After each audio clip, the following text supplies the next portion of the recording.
What's going on? Huh? Did something happen? Did something bad happen at work or at home? Evan! Did something happen to Evan? Is he hurt or sick or missing? Is he really my grandson? Are you sure he's my flesh and blood?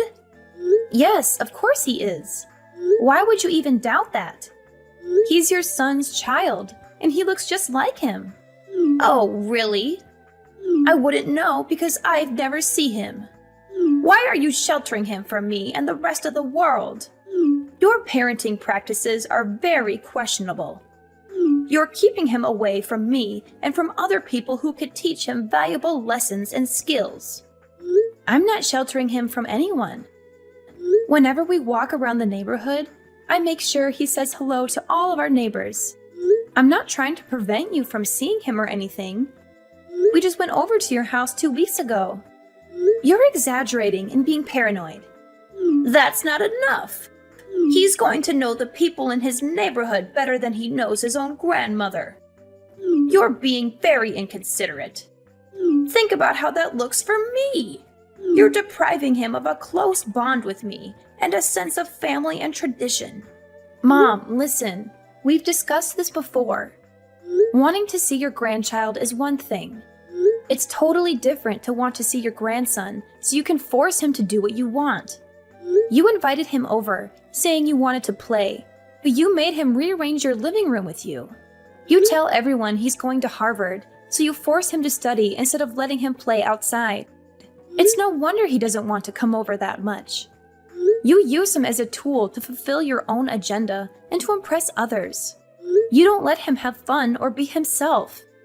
You make him feel stressed and unhappy whenever he's with you. What are you saying? How dare you talk to your mother-in-law that way? Are you accusing me of being a bad grandmother and a bad person? How disrespectful and ungrateful of you. You should be thankful that I care about him and that I want the best for him. Trust me, I want Evan to have a good relationship with you. But that's not going to happen if you keep making him do things he doesn't want to do because you think it's right. I appreciate that you love him and that you have good intentions for him. But you need to understand that he's his own person and that he has his own dreams and preferences. Are you doubting my judgment? You're such a naive, foolish woman. I've been on this earth far longer than you have. I know what's best for him. You're really failing as a parent. I think you have a lot to fix about yourself before you can continue to raise your son. Yeah, okay. I'll get on that. Sure, whatever. I'll do that right away. By the way, when are you expecting your baby? James told me the news. You're having another child, right? Why did you keep it a secret from me? Why didn't you share this wonderful news with me as soon as you knew? Oh, my bad. We've been very busy and stressed since we learned about it. This is what I mean by your mistakes and flaws. You need to improve yourself before your second child is born and be a better mother and a better daughter-in-law. I'm warning you now. You better have a daughter this time, or you'll face the consequences. What is that supposed to mean? I can't choose the gender of my baby. It's determined by nature and chance. I don't care about that. What if you have another rude and disobedient son like Evan? This world needs more females, not males who cause trouble and violence. And I'll be the one who decides what to call her. Don't you even think about arguing with me or defying me on this matter. Excuse me? You can't be serious. I've always dreamed of having a little girl of my own. It's not my fault that my marriage ended before I could have one. James is my only son and my only chance of having grandchildren. I suppose technically you are my daughter by marriage, but I don't think of you as my daughter at all. You're nothing like the daughter I wanted or imagined.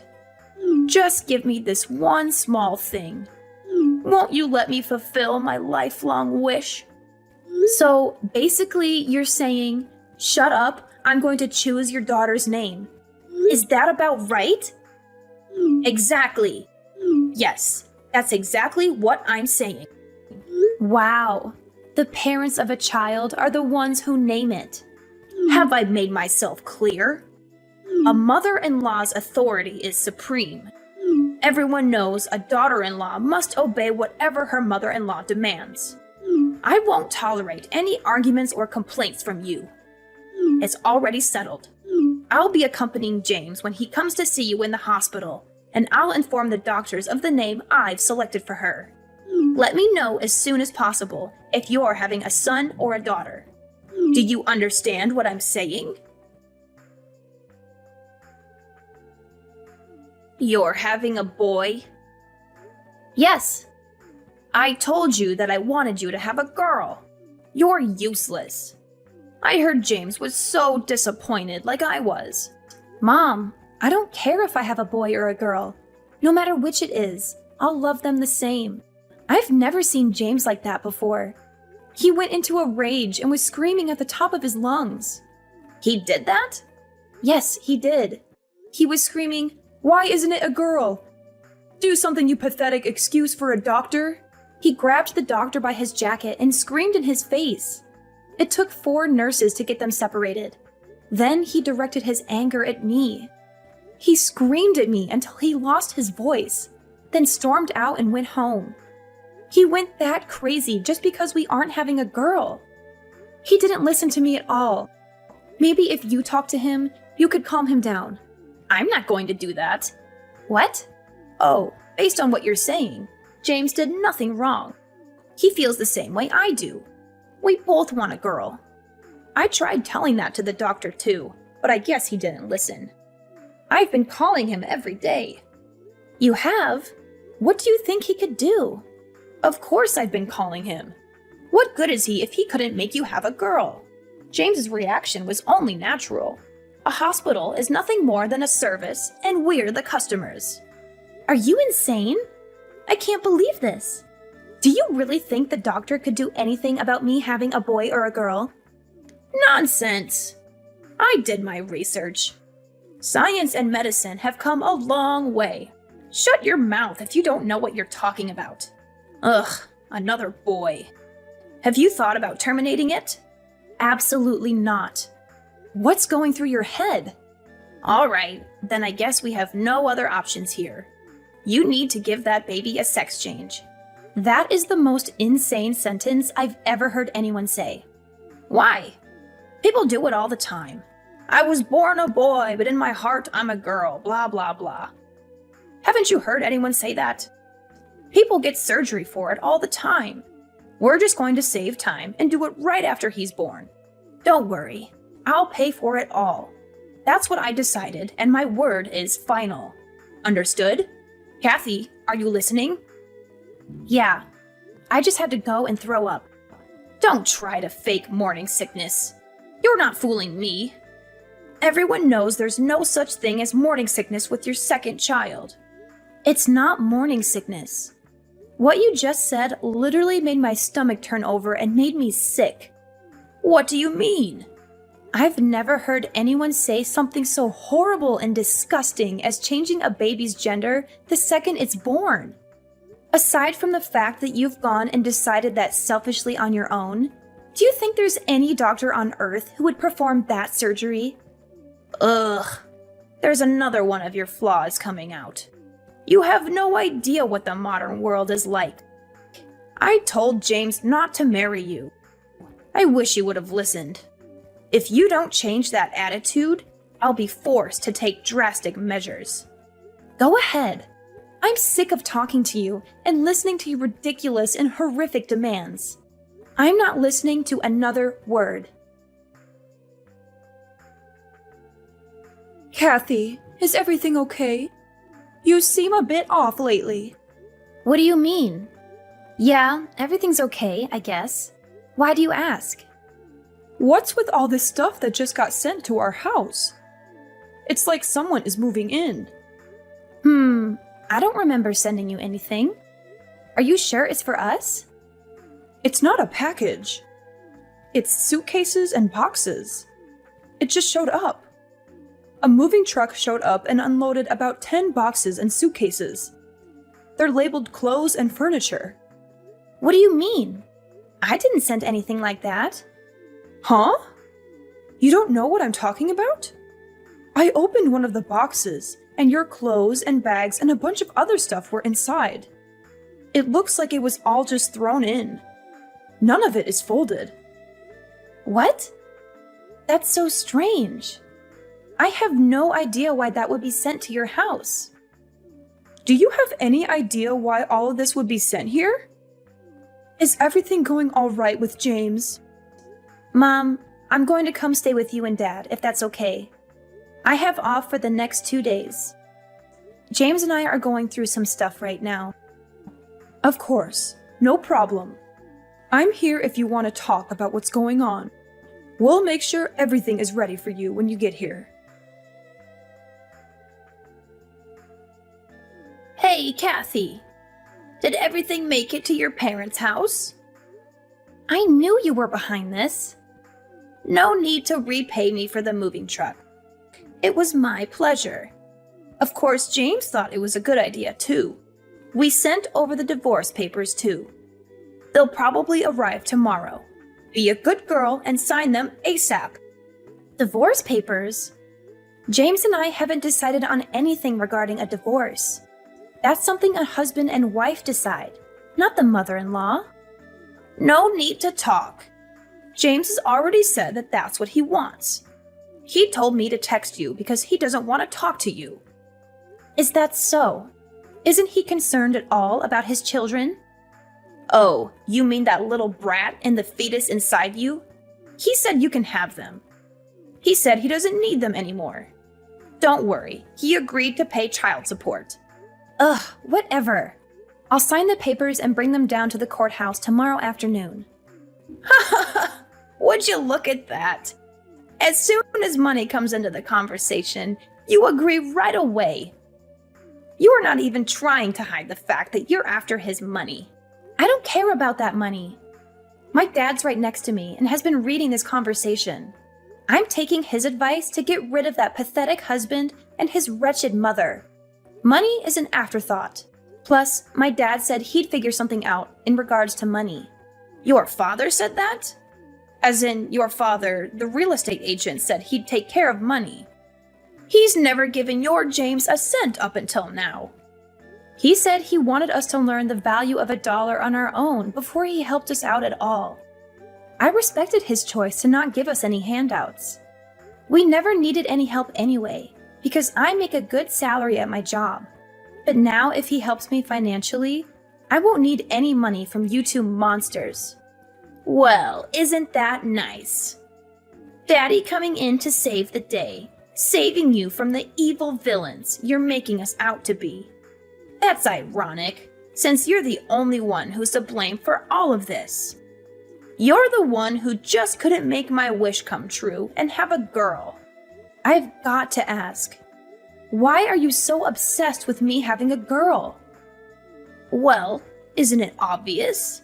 We'd put her in lessons from a very young age. She'll learn to sing and dance and become a little superstar. Once she gets scouted and becomes famous, she'll thank me by paying for anything I want for the rest of my life. I saw something like that on the news a little while ago. If she has James's genes, she'll be gorgeous. On the other hand, a boy will be completely useless to me. Unbelievable!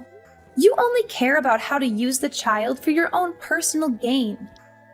Isn't it natural for a child or grandchild to care for the people in their family? If you don't want any child support, that's fine. Don't come running back to us when Daddy runs out of money to give you. Sure. Whatever. In return, I want you and James to never contact me or my family ever again. There's nothing I want more than to never, ever see you again. We get to cut you out of our lives, and we don't need to pay you anything. Oh, what a dream. Well, then there's nothing left to discuss. Have a nice life, you worthless, pathetic woman. Hello, Sandra. It's been a while, huh? How have you been, huh? Who's this? What do you mean? It's me. I had the displeasure of having your daughter marry my son for a little while. It's Kyle. Oh, I wasn't sure who it was because I thought my daughter very clearly told you never to speak to any of us again. Trust me, I wish I didn't have to. But there's something I really need to talk to Kathy about.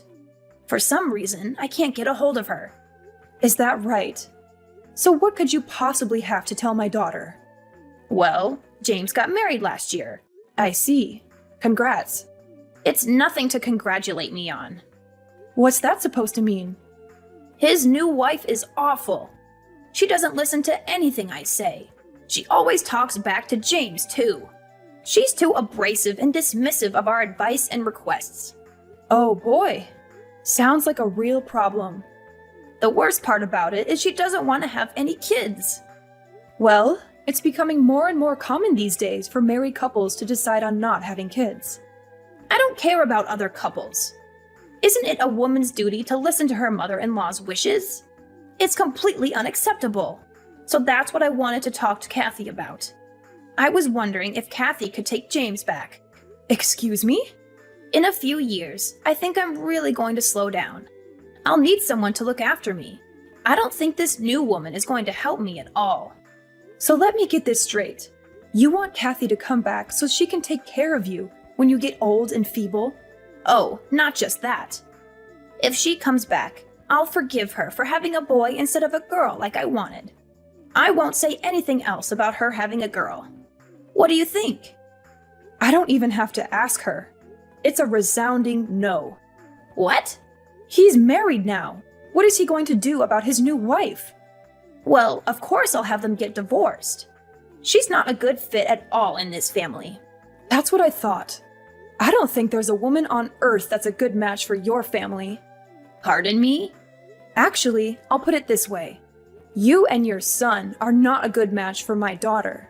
There's absolutely nothing you can say or do to convince me to let Kathy go back. Is that so? Like mother, like daughter, right? Oh, you're both disrespectful. Not to mention you're both good at getting on my nerves. Fine. I'm never going to contact you ever again. Really? Oh, that's great. I don't need a worthless woman who can only have boys. Oh, by the way, we named the baby Ricky. What? Kathy said she wanted me to be the one who named the baby. It took me a while to think of a name, but I really liked Ricky.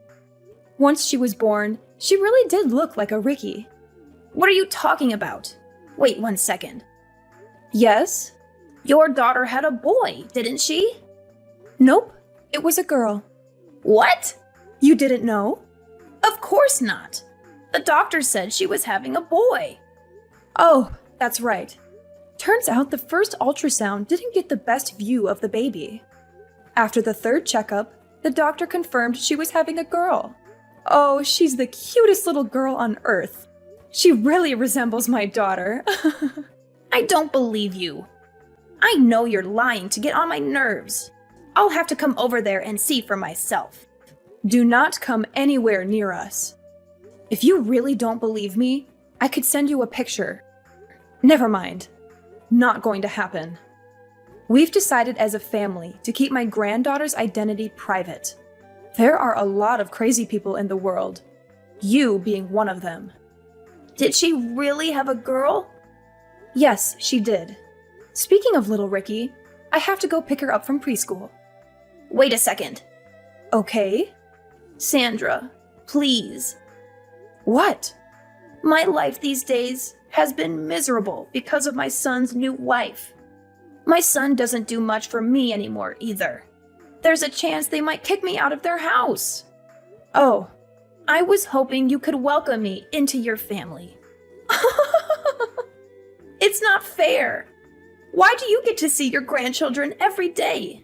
They're my grandchildren too. are you trying to become a comedian or something? It's not a joke. I'm being serious. Please, just try and convince Kathy to change her mind. Give me a second to think about that. Absolutely not. You'll never be a part of this family, you psychopath. Have you already forgotten what you put my daughter through? Stop! That's all in the past. Water under the bridge. I want to see my grandchildren. You're the one who didn't care about what happened to them. We have no obligation to let you see them. You're such a stupid woman, aren't you? You're so selfish keeping your grandkids all to yourself. You're horrible. How do you expect a woman like me to live on my own if they kick me out of their house? If anything happens to me, it's your fault. You'll be fine. I actually came up with a great idea. What is it? Get a sex change. Science and medicine have come a long way. Shut your mouth. I'm going to block your number if you say stupid things like that. Sandra, are you there? After that, my ex-mother-in-law unexpectedly arrived at my parents' house and caused a huge commotion. We had seen this day coming, which is why we had packed our bags and moved out of our old house 2 years ago. We felt bad for the poor people who had bought our old house and had to deal with her. My mom filled me in on what she had learned from the neighbors. James and his new wife had finally had enough of her and had thrown her out of their house. She now lives by herself in a dirty and tiny apartment, squandering her money and crying about how awful her life is. Her husband had made a terrible mistake in marrying her. She does not have a job or do anything useful around the house. She has a severe gambling addiction that has put them in a lot of debt. She also sleeps around with every man she can find. My ex-husband works very hard to pay off their bills and to take care of all the household tasks. He changed his number and texted me, pleading me to come back to him, but I ignored him. I would never leave my parents, who have been so kind and helpful in raising my children. Our lives are much more peaceful and happy without those two horrible people in them.